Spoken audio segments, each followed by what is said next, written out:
Selamat pagi teman-teman trader semuanya, dimanapun saat ini Anda berada, yang pagi ini sedang mengamati pergerakan XAUUSD. Hari ini hari Kamis tanggal 11 November 2021.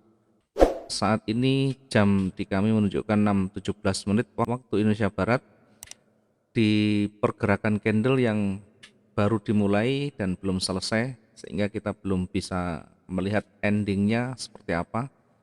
Namun demikian bukan berarti kita tidak bisa membaca potensi dan kemungkinan pergerakannya untuk satu hari ke depan. Kita coba untuk mereview dulu yang kemarin kita sudah analisakan. Kemarin kita sudah analisakan dan tadi malam bahkan sudah kita review hasilnya seperti apa, kemudian pending ordernya bagaimana yang kena semua.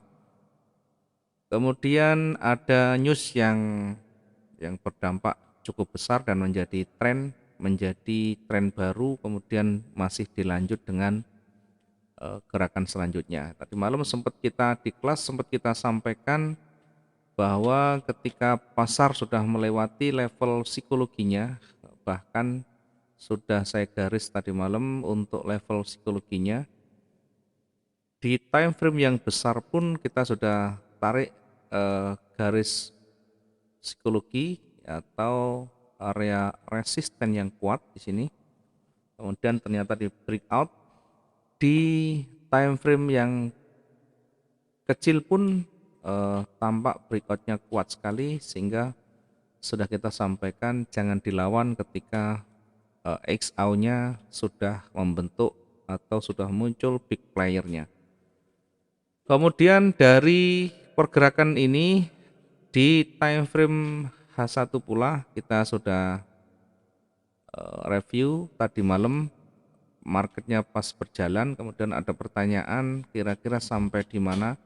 Nah, kemudian saya juga mengaitkan dengan materi yang tadi malam kita sampaikan berkaitan dengan ring. Ketika ring yang terdekat sudah dilewati, ring terdekatnya adalah yang hari kemarin dan lusanya, yaitu 1300-an. Kemudian saya coba tarik dengan menggunakan garis ini. Ketika ini sudah dilewati, ya, maka yang kita gunakan adalah ring sebelumnya yang lebih panjang. Maka ringnya adalah ini. Sehingga ketika marketnya mendekati ini atau sudah mendekati area atau mendekati ringnya ini, maka hati-hati di sana karena berpotensi akan terjadi pantulan atau akan menemui titik jenuhnya dan ditolak kembali. Ya, ditolak bukan berarti berbalik, tetapi bisa saja nanti ada koreksi di sana. Kemudian yang terjadi ternyata ada lebih dikit, ya, ada lebih dikit.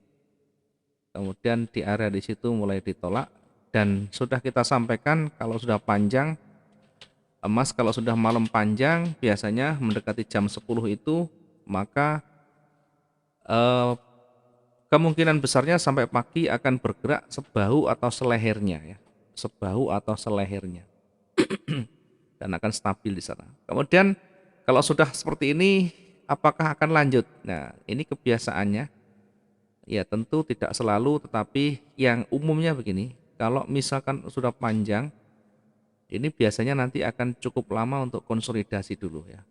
Artinya tidak selalu langsung naik, tapi bisa konsolidasi dulu, berada di antara ringnya ini.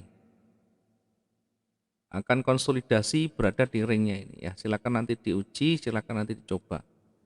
Dibuktikan ketika market sudah pernah menjadi tren kuat, maka dia akan konsolidasi berada di kisaran ringnya ini, ya, berada di kisaran ringnya yang membentuk satu ringnya ini, ya, di sini. Sehingga naik turunnya akan berada di sini. Nanti meskipun kelihatan tren, tetapi ketika belum melewati puncaknya, belum breakout, maka dia akan ditolak lagi. Demikian juga sebaliknya, ketika dia turun, dia akan kembali ditolak lagi. Ini kemungkinan besarnya seperti ini. Kemudian bagaimana cara mensiasatinya? Bagaimana cara kita mengambil peluang yang ada di sana? Ya, tetap saja kita menggunakan time frame yang besar untuk mengukur, untuk melihat apakah seller atau buyer yang dominan nantinya.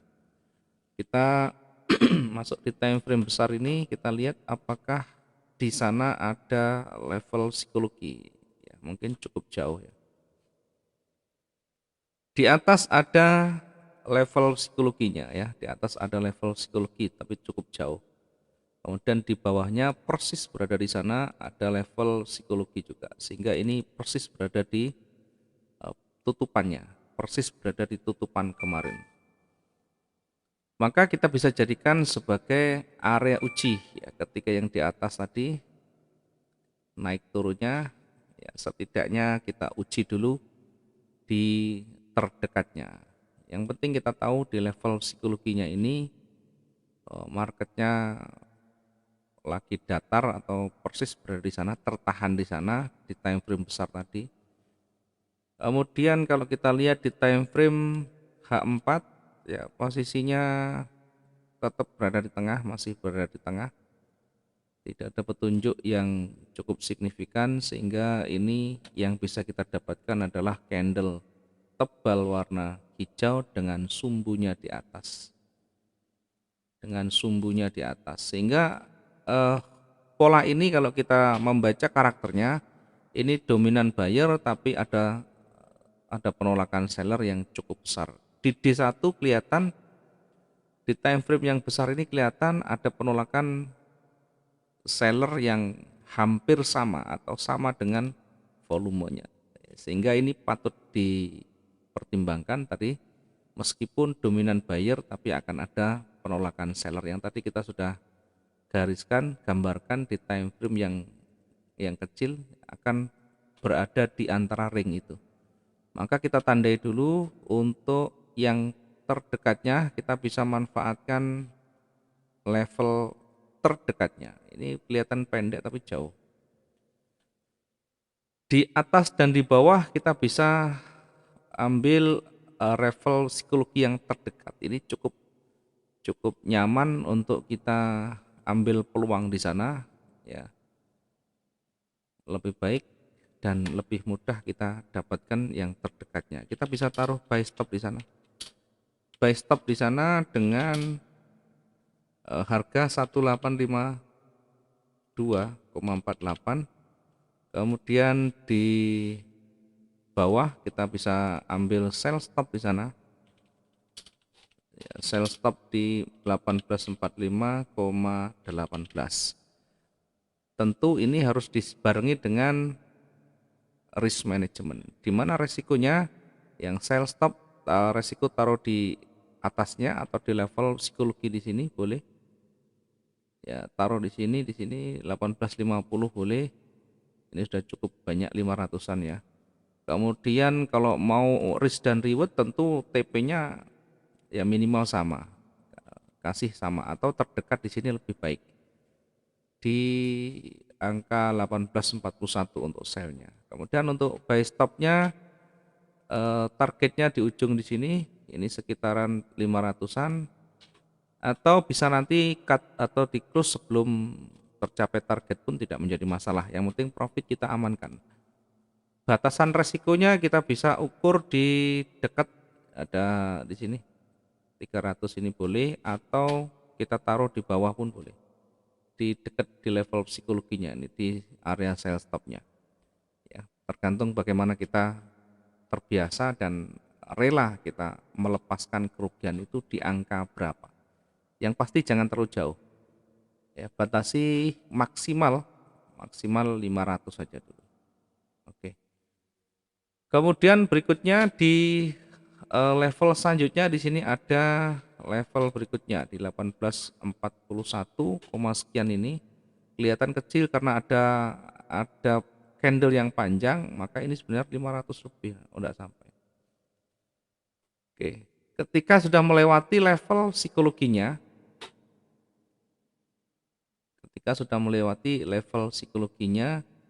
ya kita bisa ambil peluang untuk ya sell-nya di sana. Ya, tidak terlalu jauh. Oke. Kemudian jaraknya dengan pucuknya masih ada. Kita masuk di sini sell stop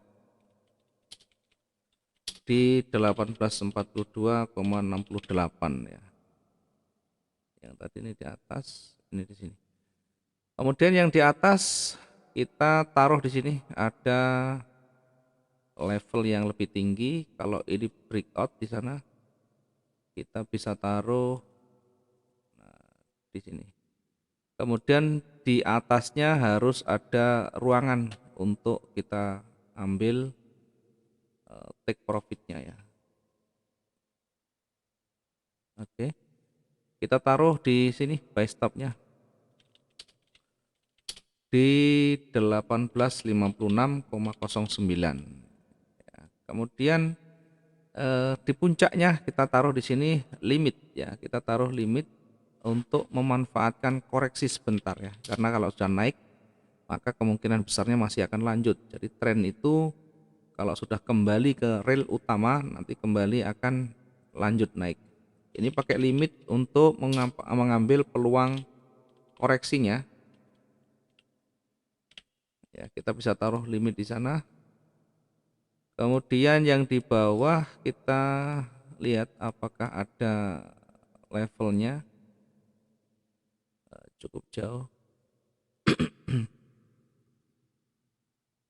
ya, sementara mungkin itu ya terdekat, yang lain cukup jauh, sehingga nanti kita melihat kondisi update-nya seperti apa. Kita melihat nanti di mana dominannya, kita lihat di mana nanti yang paling menguasai dari ring yang ada ini, dari kisaran ini, berada di kisaran ini, kita nanti lihat di mana dia yang dominan, lebih cenderung. Kemudian kita lihat dari keseluruhan nanti ketika nanti berbalik, karena ini merah, kemudian tren utamanya warna hijau, maka level retracement-nya di sini. Ini di retracement. Kenapa kita mengambil peluang di area retracement ya? Kenapa kita mengambil peluang di area retracement? Kita mengambil space ruangan kecil antara sumbu dengan retrace-nya ini ya, masih cukup 138. Silakan nanti diperkirakan, karena berada di retrace ini memang harus hati-hati. Yang kita ambil cukup kecil nanti ya, kisarannya 138 sampai 150 pip ya. Kalau di area itu sekitaran itu kemungkinan besarnya masih akan tercapai kalau nanti turun. Perhatikan di candle kedua nanti misalkan merah, di candle selanjutnya bisa langsung sell dengan target yang terdekatnya. Untuk pertama yang terdekat kita bisa menggunakan peluang yang ada. Saat ini seller masih dominan, masih arah kecenderungan masih turun, hanya saja karena masih cukup pagi sehingga potensi dua-duanya ada. Maka itu dari sekian itu kita kasih limit sekian, kasih limit dan stop di area-area ini ya, tentu dibarengi dengan money management dan risk management. Ketika semua tersentuh dan berbalik, ada batasan resiko yang harus terapkan. Tidak ada yang pasti dalam analisa, tidak ada yang pasti dalam trading, tergantung bagaimana kita bermain logika dengan angka dan resiko yang siap kita ambil. Terima kasih teman-teman semuanya, mudah-mudahan bisa bermanfaat. Nanti malam kita evaluasi di kelas jam 19.30. Nanti malam aman, tidak ada berita, sehingga kita full di analisa teknikal. Nah, walaupun tidak ada berita, kalau hari Kamis biasanya ya lumayan ekstrim juga, maka tetap kita waspada dan hati-hati. Terima kasih teman-teman semuanya, selamat pagi dan salam profit dua arah.